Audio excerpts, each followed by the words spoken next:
I studied psychology and narrative therapy, which I really love. Narrative therapy is my greatest passion. And then I went traveling for many years all around the world, working and traveling. And when I came back, I really decided that I wanted to do masters in peacebuilding. And I was very grateful to get support from Canon Collin for a scholarship. So I completed my masters in peacebuilding, and this was really the start of my peacebuilding career, which was very exciting. And because of that, I went on this peacebuilding retreat that aimed to connect early career peacebuilders with more experienced peacebuilders. And through this network, I met Jeffrey Mamputa and Stefan Snell, who are both highly experienced peacebuilders who work on gang wars and taxi wars. Steph worked on the Peace Accord, worked with the IEC, training peacebuilders and preventing violence during the elections. And we started working together using social media tools to reach people at scale for peacebuilding.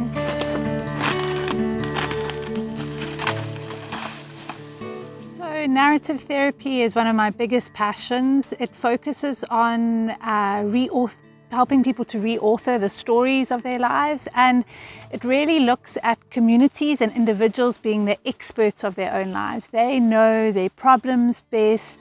They have all the knowledge and resources and skills within themselves to solve their own problems. So I really love this approach, and it really fits well with using music and art and social media to help create new narratives. So through my work, through Tales of Turning, I was running mother support groups, which I really just loved. And I was lucky enough through this network to meet Zenani, and I just instantly, we had a connection. I saw how passionate she was about working with communities, and really this insight and self-reflection that she has. And from that, we started facilitating groups together, and we've been working together ever since. So I was saying that remember when we had this men group, it was so amazing to see young men wanting to stand together for violence. I remember that they were too scared to open up, but when they opened up, they really showed that they really don't like violence. And sometimes maybe it is because how they grow up, even at their homes, which has made them to say no, violence is a no-no. Yeah, I can imagine a person seeing his own mother being abused, and then when they grow up, they don't want their mothers to be abused. That's interesting, and that's stories that we should also look at when we are speaking to men out there, and when we are encouraging them to speak up. You know.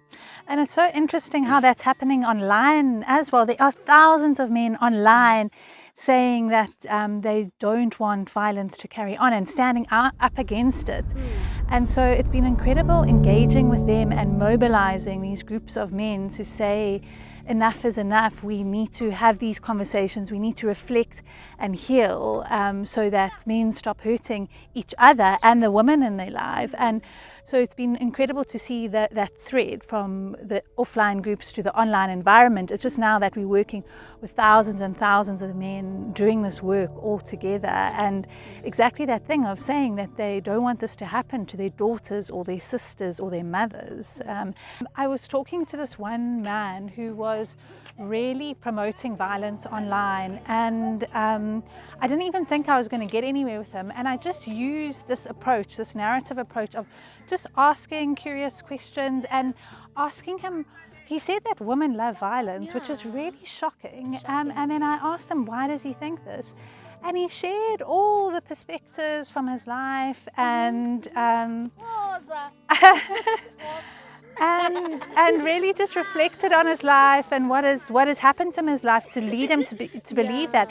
And then I kept on just hearing his perspective and asking him questions.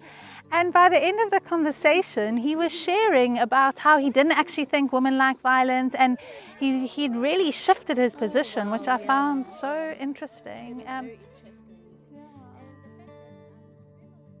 I think we all have such potential and unlimited potential, really, and everyone deserves access to mental health and psychology to unlock their full potential. So it really helps us work with our trauma and pain and the hurt that we've experienced and reauthor our stories and unlock that potential in our lives.